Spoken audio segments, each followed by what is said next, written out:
যদি জাতির কোন গুরুবার মহান আল্লাহ তাআলার ইচ্ছায় আমাদের উপরে আসে, আপনাদেরকে আমার বড় প্রয়োজন, আপনাদেরকে আমার পাশে পেতেই হবে। আপনারা যদি আমাকে সাহায্য করেন, আমাদেরকে সাহায্য করেন, তাহলে ইনশাআল্লাহ আমরা এই দেশ জাতির জন্য ভালো কিছু আশা করে করতে পারবো। এই সাহায্যটা দুই ধরনের। আমাদের উপরে দায়িত্ব আসলে ইতিবাচক কাজগুলোকে যেমন তুলে ধরবেন, আমাদের ভুল হলেও আমাকে ছাড়বেন না, আমাদেরকে ছাড় দেবেন না। আপনারা যৌক্তিক সমালোচনা করবেন, ধরে নেবেন। আপনারা ধরে দিলেই বড় সাহায্যটা করা হবে। অতীতে আমরা দেখেছি যে কারণেই হোক, মিডিয়া অনেক সময় যারা শাসন ক্ষমতায় থাকেন তাদের মন্দ কোনো দিক, নেতিবাচক কোনো দিক তারা সমালোচনা আকারে সহজে তুলে আনেন না, অথবা আনতে পারেন না। যেটাই হোক, আমরা এটা চাইবো না। আমরা চাইবো আমাদের মিডিয়া জগৎ যেন এখানে পূর্ণ স্বাধীনতা ভোগ করে।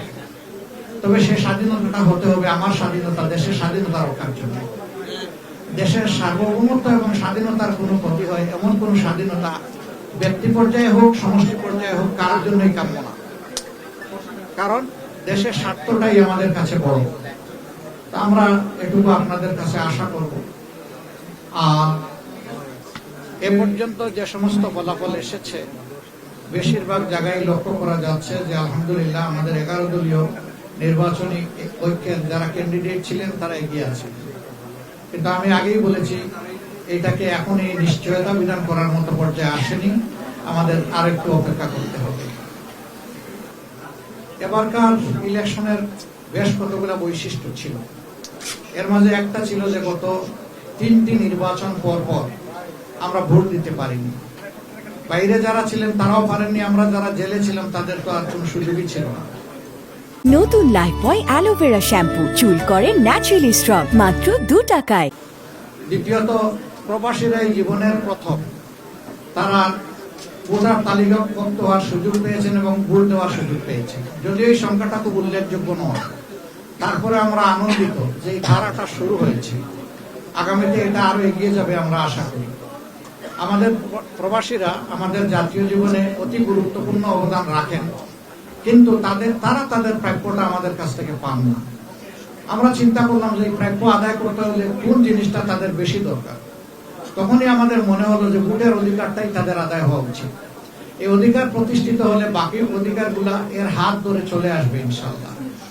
তারা আমাদেরই সন্তান, আমাদেরই ভাই, আমাদেরকে তারা দিয়ে যাচ্ছে বুক কলিজা উজাড় করে। কিন্তু আমরা যদি তাদের প্রতি সেই দায়িত্বটা আরো সুন্দরভাবে পালন করতে পারি, তাহলে তাদের এই দেওয়ার গতিটা আরো বাড়বে, উৎসাহ তাদের বাড়বে। আর তারা যদি দেখে শুধু দিচ্ছে কিন্তু সরকার, দেশ, জাতি তাদেরকে সেইভাবে সম্মানটুকু দিচ্ছে না, তাহলে যেটুকু আমরা তাদের কাছ থেকে বিভিন্নভাবে পাই সেটাও থাকবে না। আমি অবশ্য ব্যক্তিগতভাবে শুধুমাত্র ফিনান্সিয়াল রিমিটেন্স আনার পক্ষে না। আমি যেখানেই গিয়েছি বিদেশের মাটিতে আমাদের প্রবাসীদেরকে আমি আহ্বান জানিয়েছি যে ফিনান্সিয়াল রিমিটেন্সের পাশাপাশি আমাদের ইন্টেলেকচুয়াল রিমিটেন্স দরকার। দেশকে গড়ার জন্য আমাদের অভিজ্ঞ এবং মেধাবী সেই রকম কারিগর প্রয়োজন। তা বিদেশে আমাদের ডায়াসপোরার মধ্যে বাংলাদেশি বংশোদ্ভূত যারা আছেন তাদের মধ্যে প্রচুর লোক এরকম আছেন যারা উন্নত বিশ্বে গুরুত্বপূর্ণ অবদান রেখে চলছেন। আমি একটা জিনিস লক্ষ্য করেছি, যখন এই আহ্বানটুকু জানিয়েছি তাদের মধ্যে প্রাণ চাঞ্চল্য তৈরি হয়েছে। এবং আমি বিশেষভাবে কৃতজ্ঞতা আদায় করি আমাদের এবারকার এই নির্বাচনী প্রক্রিয়ায় শুধু বাংলাদেশি না, প্রবাসী বন্ধুরা আমাদেরকে যথেষ্ট সহযোগিতা করেছেন।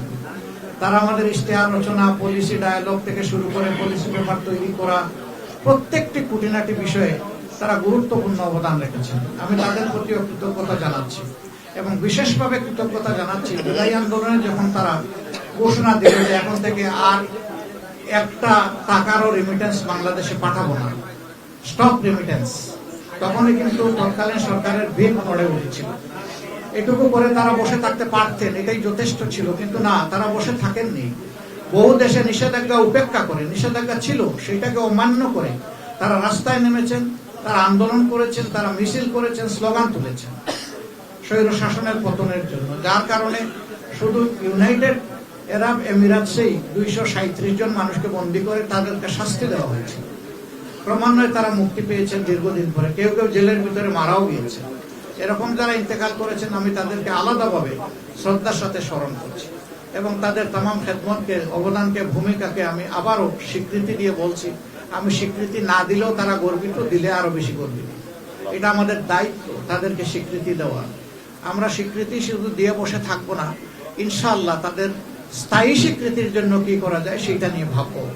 এমনকি জামাত এটাও ভাবছে যে ভবিষ্যতে সুযোগ আসলে ইনশাআল্লাহ তারা যে হারে বিদেশে অবস্থান করবেন, যে সংখ্যায়, সেই হারে তাদের জন্য কমফোর্টেবল জায়গা আমাদের সরকারে তৈরি করে দেওয়া হবে আমাদের নৈতিক দায়িত্ব। তখন তাদের অংশীদারিত্বটা আরো বেড়ে যাবে আমাদের প্রতি, এই দেশের প্রতি। আমরা সেই বিষয়গুলোকেও চিন্তায় রেখেছি। যথাসময়ে আল্লাহ যেন আমাদেরকে সুযোগ দেন এবং বাস্তবায়ন করার তৌফিক দান করেন। আজকের এই মুহূর্তে আমি আসলে কৃতজ্ঞতা আদায় না করে পারি না, করতেই হবে। জুলাই যুদ্ধে যে মায়েরা, যে মেয়েরা রাস্তায় নেমেছিলেন জীবনের ঝুঁকি নিয়ে, ইজ্জতের ঝুঁকি নিয়ে, পুরুষদের কোনো ইজ্জতের ঝুঁকি ছিল না, শুধু জীবনের ঝুঁকি ছিল, কিন্তু মায়েরা ইজ্জত এবং জীবনের ঝুঁকি নিয়ে তারা রাস্তায় নেমেছিলেন। আমি আমার এই মা বোনদের, মেয়েদের প্রতি গভীরভাবে কৃতজ্ঞতা জানাচ্ছি এবং আমরা চেষ্টা করব তাদেরকে মর্যাদার আসনে সমাজে অভিষিক্ত করতে। আমাদের সম্পর্কে অনেক কথা বলা হয়েছে, আমরা মুখে জবাব দেইনি, আমরা কাজের মাধ্যমে জবাব দিচ্ছি। আপনারা দোয়া করবেন। আমাদের এই নির্বাচন চলাকালীন সময়ে সাংবাদিক বন্ধুরা ছায়ার মতো থেকে আমাদেরকে সাহায্য দিয়েছেন, সহযোগিতা করেছেন, আমাদের কথাগুলো মানুষের কাছে পৌঁছে দিয়েছেন। আমরা আপনাদের কাছে কৃতজ্ঞ। একসাথে চলেছি, কিন্তু আমি সমানভাবে আপনাদের খোঁজখবর নিতে পারি নাই। আমি ক্ষমা চাই আপনাদের কাছে, আপনারা ক্ষমা করে দেবেন। আমার দায়িত্ব ছিল আপনাদের খুঁটিনাটি খোঁজখবর নেওয়া, আমি পারি নাই। একবার যশোরে একবেলা চাইলাম যে একসাথে খাবো, সেইটাও একটা ব্যত্যয় ঘটে গেল ভুল বুঝাবুঝির কারণে। তা আমি সবকিছুর জন্যই দুঃখ প্রকাশ করছি। আমি আবারও বলি, আপনাদেরকে বড় প্রয়োজন রাষ্ট্রের, দেশের, সরকারের, জনগণের। আমরা ইনশাআল্লাহ একসাথে কাজ করি। মানুষের সমাজ একসাথে চলতে গেলে ভুলভ্রান্তি হতেই পারে। এই আসনেও যিনি আমার প্রতিদ্বন্দ্বী ছিলেন, তিনিও আমার সহযোগী ছিলেন। আমরা আজকেও দুইবার আমাদের একসাথে দেখা হয়েছে। যখন আমরা নির্বাচনী এই লড়াইয়ে অবতীর্ণ হয়েছি, জয় একজনেরই হবে, বাকিরা এটা মেনে নেবে, এটাই স্বাভাবিক। আমরা একজনের জয় হলেও আমি মনে করি যে এটা আমাদের সকলের জয়। এবং যারা এই নির্বাচনে অংশগ্রহণ করেছেন, অন্তত এই আসনের ভালো মন্দ বিষয়ে আমি যদি নির্বাচিত হই আল্লাহ তাআলার ইচ্ছায়, তাহলে আমি তাদের সকলকে সাথে নিয়েই কাজ করবো ইনশাআল্লাহ। তাদের পরামর্শ নিব, তাদের সহযোগিতা নিব। ঠিক অনুরূপভাবে সারা দেশের জন্য বলতে চাই, যদি আল্লাহ তাআলার ইচ্ছায় আমরা নির্বাচিত হই, সরকার গঠন করার সুযোগ পাই, তাহলে সকল দলকেই আমরা সাহায্যকারী হিসাবে পাশে পেতে চাইব। এটা আমাদের আকাঙ্ক্ষা থাকবে। আমরা দিল খুলে তাদেরকে আহ্বান জানাবো।